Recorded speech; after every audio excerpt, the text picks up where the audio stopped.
हम कई बार ऐसी जगहों पर जाते हैं जहां नो एंट्री होती है, तो ह्यूमन नेचर के अकॉर्डिंग हमारी दिलचस्पी ऐसी जगह को देखने में और बढ़ जाती है और हम वहां जाकर उस जगह को देखने के लिए बहुत उत्सुक हो जाते हैं। कई बार ऐसी जगह भी होती हैं जहां बहुत सारे ऐसे राज भी छुपे होते हैं, अगर वो जनता के सामने आ जाए तो खलबली मच जाए। इसलिए दुनिया भर की सरकारें कई जगहों को आम जनता से छुपा कर रखना चाहती हैं।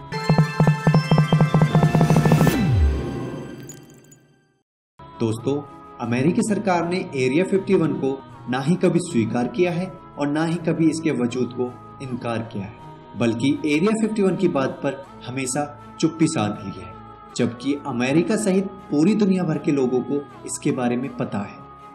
यह रहस्यमयी और दुनिया की नजरों से छुपा हुआ एरिया अमेरिका के नेवादा राज्य के दक्षिण में स्थित है और चारों ओर से पहाड़ों से घिरा है। यह एरिया लगभग 12,140 वर्ग किलोमीटर में फैला हुआ है।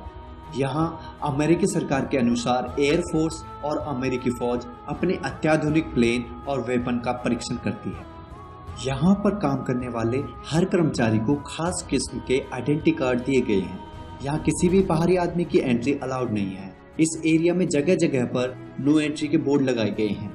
जमीन पर सैनिक भी हमेशा रहते हैं, जिन्हें किसी भी बाहरी व्यक्ति को शूट करने की खुली छूट है।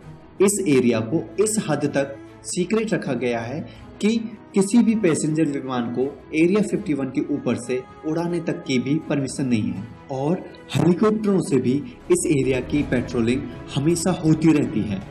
सन 1955 में अमेरिकी कंपनी लॉकहीड ने चुपके चुपके जो U-2 टाइप के खास प्लेन रूस पर जासूसी करने के लिए बनाए थे, वो इसी रहस्यमय जगह पर बने थे और उड़े थे।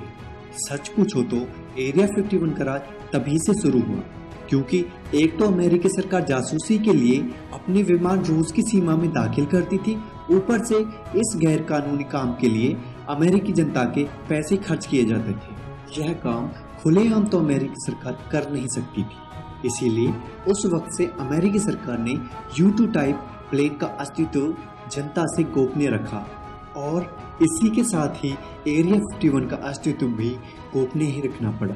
पर U-2 की गोपनीयता ज्यादा समय तक नहीं चली। सन 1960 में रूस ने U-2 प्लेन पर हमला कर कर उसे तोड़ दिया, तो उस जासूसी विमान का भांडा फूट गया, लेकिन फिर भी एरिया 51 का अस्तित्व सीक्रेट ही बना रहा। SR-71 और F-117 जैसे अत्याधुनिक विमान का भी परीक्षण एरिया 51 में ही किया गया था। बाद में उसे अमेरिकी वायुसेना को दे दिया गया। आज भी अमेरिकी आधिकारिक नक्शे में एरिया 51 का अस्तित्व ही नहीं है। अमेरिका के सरकारी दस्तावेजों में भी इस विस्तार का कोई उल्लेख नहीं मिलता है। दोस्तों, सन 1994 में अमेरिका के नेवादा राज्य के लोगों ने एरिया 51 में प्रदूषण का स्तर बढ़ने की बात कहकर अदालत में केस डाला, जिसको बाद में उस टाइम के अमेरिकी राष्ट्रपति ने राष्ट्रीय सुरक्षा का हवाला देकर अपने विशेष अधिकार से मामले को वहां पर ही रफा दफा करवा दिया।